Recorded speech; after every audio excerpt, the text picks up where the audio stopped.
अस्सलाम वालेकुम नाज़रीन, मैं हूं आपका मेज़बान अरमान और आप देख रहे हैं 90 न्यूज़। नाज़रीन, मैं इस वक्त मौजूद हूं थाना शादरा टाउन की हदूद में, जहां पर एक बार फिर हवा की बेटी जो कि 13 साल की थी, उसका निकाह कर दिया जाता है। और निकाह नामे पर कानून के छेड़ने से बचने के लिए उन्होंने जो है उसकी एज वो 18 साल लिखी है। यहाँ तक बात ख़त्म नहीं होती। मज़ीद ये है कि बच्ची का इस वक्त एक बच्चा भी है जिसको उसने जन्म दिया है, और मज़ीद जो है वो फिर से जो है उम्मीद से है। मज़ीद जानते हैं उसके घर वालों से। आइए। अस्सलाम वालेकुम। वालेकुम सलाम। क्या नाम है? मरियम। अच्छा मरियम, ये बताओ जब आपका निकाह हुआ तब आपकी एज कितनी थी? 14 साल। तो जब आप निकाह करके घर गए हो तो आपके ये मसले मसाइल तभी से स्टार्ट हो गए थे या कि कुछ अरसे के बाद स्टार्ट हुए? तब इस मसले मसाइल हो गए थे। अच्छा मुझे ये बताओ, जब आप अपने ससुराल में थी तो उन्होंने आपको इधर वापस आपकी मम्मा की तरफ क्यों भेजा था? कोई मारा था या कोई आपसे कोई मिस्टेक ऐसी हो गई थी जिसकी वजह से उन्होंने आपको वापस इधर भेजा? मैं जब ना मुझे 2 महीने लगे हुए थे, ये बच्ची होने वाली हो गई थी, तो तीसरे महीने मैं बीमार थी, इतनी अम्मी के पास मुझे छोड़ गई थी। तो मेरे पे उसने बुरे बुरे इंजाम भी लाए थे। तो फिर मैं ले गई थी, मुझे 7वें महीने फिर मुझे छोड़ गई थी। तो मैं 7वें महीने फिर मुझे उसने इधर छोड़ गया।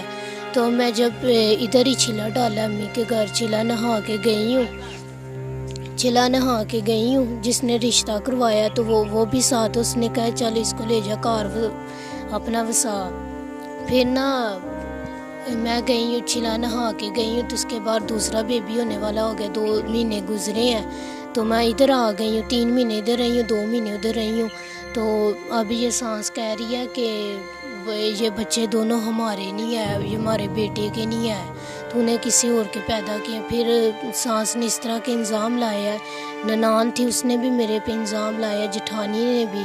तो जेठानी ने मुझे खुद चेक किया, स्टिक मंगा के उसने मुझे खुद चेक किया। उसने मुझे बोला कि मरियम, मैं जब इधर अम्मी के घर आने वाली थी ना, चिला नहा के गई हूँ, ये छोटी बच्ची मेरी बीमार हो गई थी, इतनी बीमार हो गई, दूध के डब्बे पे लगा दिया। तो जेठानी ने मुझे जब आने लगी थी उससे 1 दिन पहले मुझे उसने चेक किया। तो मैंने सारी उधर बात की है, मैं कहा तूने मुझे चेक नहीं किया, वो पैरों में मुकर गया। कहती नहीं मैंने नहीं तुम्हें चेक किया। तो अब ये जौन सी सांस है, उसने मुझे बोला हमने तुम्हें वसाना ही नहीं आया, इसको ले जा। अच्छा मरीम, आप हमें ये बताओ कि वजह क्या बनी थी जिसकी वजह से आपके ससुराल वालों ने आपके साथ ऐसा किया कि आपको बोला कि जाओ यहाँ से चली जाओ? उसने बोला था कि तू बच्चे किसी और के पैदा करिए, ये हम मानते नहीं है, ये हमारे बेटे के बच्चे, हमने नहीं मानना है। तो हम कैसे माने? ये उसने ये भी बोला कि मैं दोनों बच्चों के टेस्ट करवाऊंगी, बेटी के भी करवाऊंगी और ये बच्चे के इसके भी मैं टेस्ट करवाऊंगी। इस वक्त आपके कितने बच्चे हैं? मेरे ये एक बेटी है, आगे से फिर एक बेटी बताई है, तो 6 महीना लगा हुआ है। अच्छा, आपको कोई खर्चा वगैरह आपका हस्बैंड भेजता है कि नहीं भेजता? नहीं, खर्चा भी नहीं देता। सांस थी, उसने उठाया हुआ था सिर पे खर्चा, कोई माता कूता भी नहीं, 8-8 दिन घर में नहीं था। तो जो से नशाई पाउडर लड़के थे वो ऊपर बिठा लेता था, नशा कर लेता था। तो कभी मेरे से बुला लेता था, कभी नहीं था बुलाता। तो मुझे उसने कई मरतबा मेरे शोहर ने मेरे मुंह के ऊपर बोला मैंने नहीं तुम्हें रखना, मैंने तुम्हें तलाक ही देनी है। उन्होंने, उसकी बहनों ने भी बोला। उनकी क्या डिमांड है? वो क्या चाहते हैं कि आप किस तरीके से वापस हमारे घर आ सकती हो? क्या उन्होंने कोई शर्त आपके सामने रखी हुई है, कोई डिमांड रखी हुई है कि आप ये हमारी पूरी करो तो फिर आप हमारे घर वापस आ सकती हो? ऐसी वैसी बात है? नहीं, उसे सिर्फ सांस ने एक ही बात मुंह के ऊपर रखी हुई है। उसने बोला कि जौन सा तेरे निकाह में जो भी लिखा हुआ है वो भी नहीं मैंने देना, तो ये बच्चे हैं ये भी नहीं हम लोगों ने मानने, ये हमारे बच्चे हैं। सांस ने ये अब बोल रही है। उसने बोला मैंने फिर बोला, मैं क्या तेरी बड़ी बहनों ने मुझे चेक किया, तो मैं क्या उससे पूछो। कहती उसको क्या पता, कहती तू झूठ बोल रही है हमें, कहती मेरी नौ ने नहीं चेक किया, कहती तू 3 महीने, कहती तू पूरे 5 महीने तो अपनी अम्मी के घर रह के। मैं क्या 2 महीने में इधर रही हूँ। तो मैं क्या जब ये छोटी काकी बीमार हुई है तो मैं क्या इसका डब्बे वाले दूध पे तुम लोगों ने लगा दिया। अच्छा, आप हमें ये बताओ कि आपके ससुराल वाले आपको क्यों इस तरह करके कहते थे कि बस अपनी माँ के पास ही रहो, अब दोबारा इस घर में ना आना, इस घर में तुम्हारी कोई जगह नहीं है? क्यों आपको कहते थे बार बार के जाओ यहाँ से चली जाओ? ये सास मुझे कहती थी कि ये वाला तू गलत काम कर, तो मैं उसकी बात नहीं मानी है। मैंने कहा नहीं, ये मैंने नहीं करना। तो आगे से मुझे कहती है मैंने तुम्हें रखना ही नहीं है, ये तू अगर काम करेगी तो फिर हम तुम्हें रखेंगे, नहीं तो हम लोगों ने नहीं रखना। तो माँ का हारी रहती है, तो फिर माँ का हारी जा। कौन सा काम आपसे ज़बरदस्ती वो लोग करवाना चाह रहे थे? शोहर मेरा घर में नहीं था होता, तो मुझे ये वाले काम पे कहती थी, तो मैं नहीं इसकी बात मानी, तो मेरे पे आगे इसने इस तरह के इल्ज़ाम लगा दिए। कौन सा वो काम है, ओपनली आप बताओ हमें कि पता चले, जो नाज़रीन देख रहे हैं, जो वाला काम देख पा रहे हैं आपकी वीडियो लाइव जो है, आप पता चले उनको भी कि कौन सा काम कहने के लिए आपको ऑफर दे रहे थे, वो कौन सा काम था?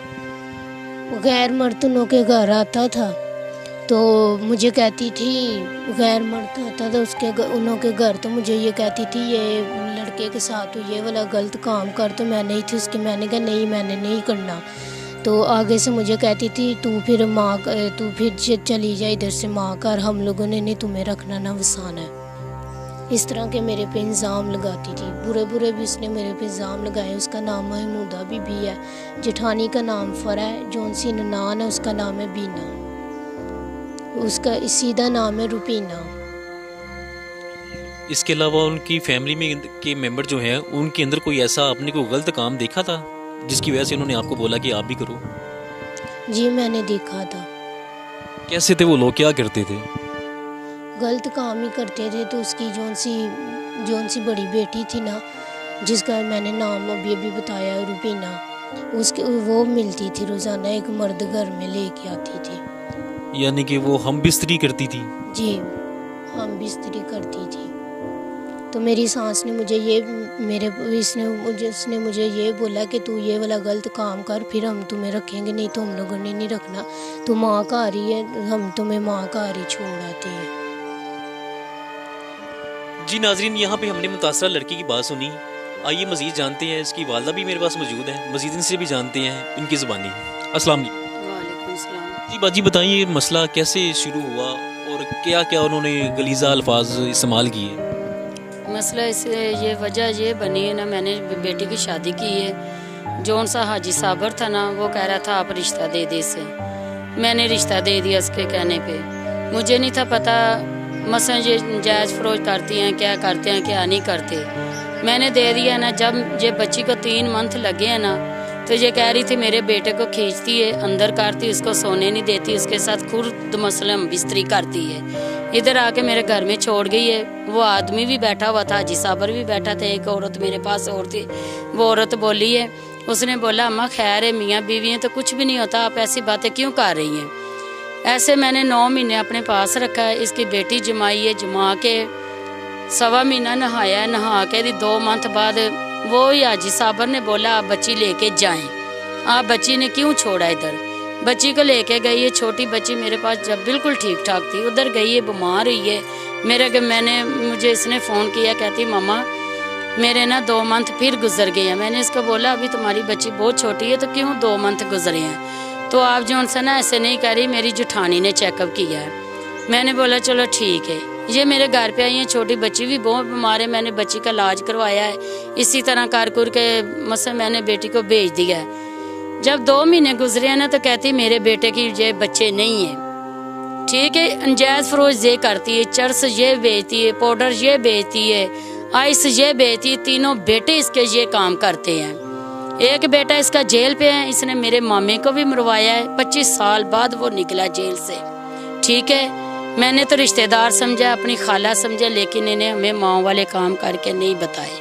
ठीक है, मैं ना इससे मुल्क ही लिया है तो ना मैंने दिया है।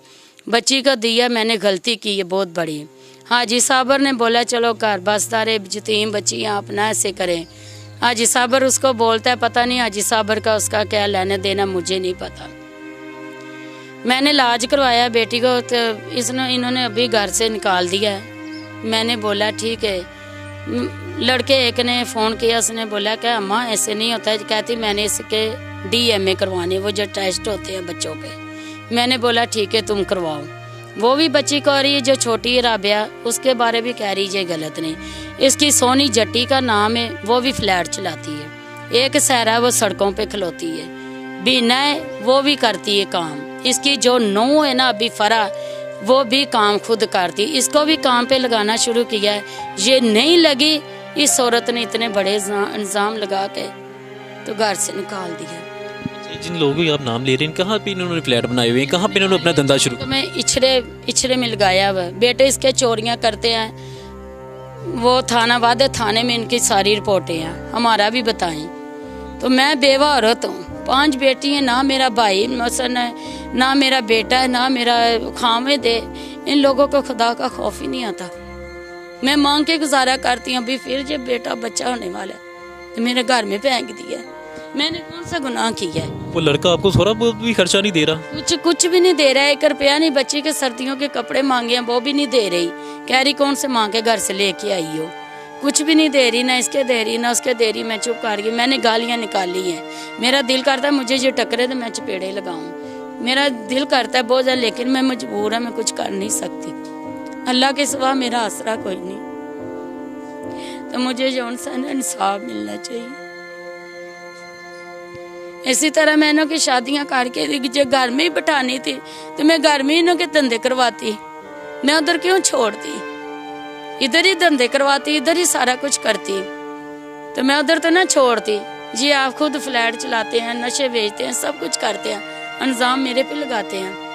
अभी जो इसकी फरा है, बहू है, बड़ी है, वो सारा कुछ करती। ये बच्ची ने नहीं माना तो इसको घर से निकाल दिया। बच्चे भी मेरे आगे लगा दिए। ये पूछा जाए ना मुझे इसने क्या दिया, मैंने क्या लिया इससे, क्या लिया? इस औरत ने मुझे गंदा कर दिया हुआ है। सर मुझे इंसाफ चाहिए। मेरे साथ खुदा की ज़ात है, अल्लाह का रसूल है, मेरे साथ और कोई भी नहीं है, ना बिंदा ना परिंदा। मैं अकेली रहती हूँ। ये कब्रस्तान है, मेरे महल्ले से पूछ ले, ये कब्रस्तान से पूछ ले। मेरा कोई अगर गंद बैल कुछ भी निकल आएगा ना तो मैं देनदार बनूंगी इस चीज़ का। मैं वालदा के घर में रहती बेवा औरत हूँ। सर मुझे इंसाफ चाहिए। जी नाजरीन, हमने यहाँ पे मुतासरीन लवाहकीन की बात सुनी। हवा की बेटी कब तक अपनी इज़्ज़त पमाल करती रहेंगी और इसी तरह सूली पे लटकती रहेंगी। कानून नाफिज करने वाले अदारों से मोतबाना अपील है इस गरीब आवाम की कि ऐसे जुर्माना जो अफराद हैं इनको जल्द से जल्द जो है गिरफ़्तार किया जाए और इनके खिलाफ सख्त से सख्त कार्रवाई की जाए। कैमरामैन अरशद अली जट के साथ अरमान, 90 न्यूज़ लाहौर।